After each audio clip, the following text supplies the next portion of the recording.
नमो बुद्धाय धम्म चर्चा में आप सभी का स्वागत है। मूर्ति पूजा एक प्रेरक बौद्ध कथा।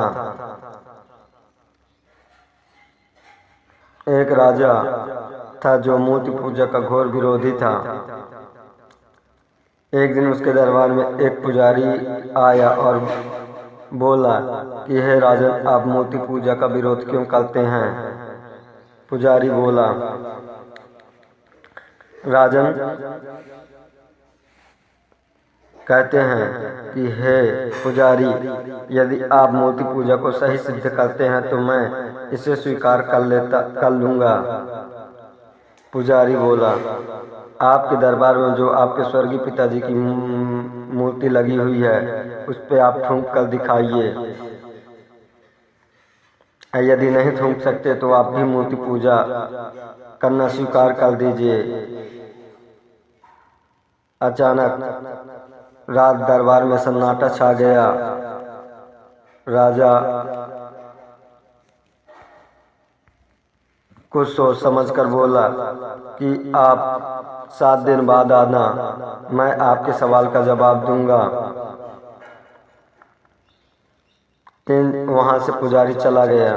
3-4 दिन बाद पुजारी दौड़ता भागता रात दरबार में पहुंचा। बोलने लगा, त्राहिमाम राजन, त्राहिमाम। राजा बोले, क्या हुआ?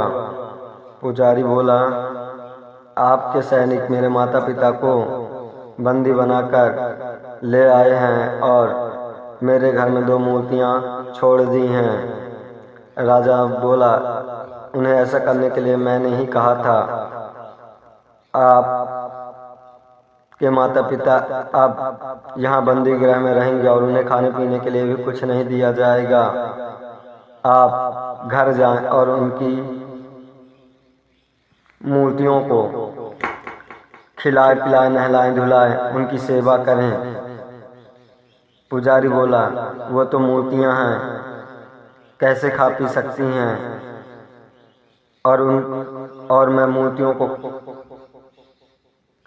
खिलाने पिलाने से मेरे माता पिता तो भूखे रह जाएंगे। तब राजा बोला, आप 10,000 मुद्राएं ले जाइए और उनके लिए एक अच्छे भवन का निर्माण कराइए। पुजारी बोला, हे महाराज, वो तो आपके बंदी गृह में हैं, मैं उनके लिए महल बनवा के क्या करूँगा? राजा बोला कि आप उनकी मूर्तियों की सेवा करें और उन्हें अच्छे अच्छे कपड़े पहनाएं, आभूषण पहनाएं। तो पुजारी बोला, महाराज, ऐसा करना तो मूर्खता होगी। मेरे माता पिता तो आपके बंदी गृह में हैं, भला उनकी मूर्तियों की सेवा करने से मेरे माता पिता कैसे खुश हो सकते हैं?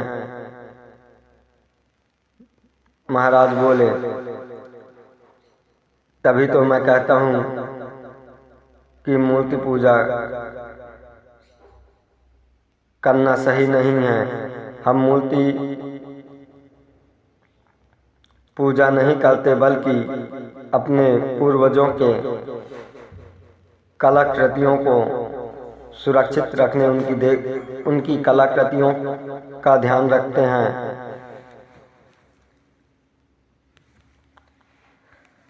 ताकि हम आने वाले पीढ़ी को और उनके आचरण, उनके गुणों से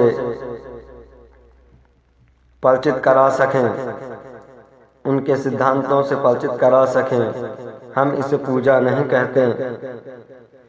नमो बुद्धाय।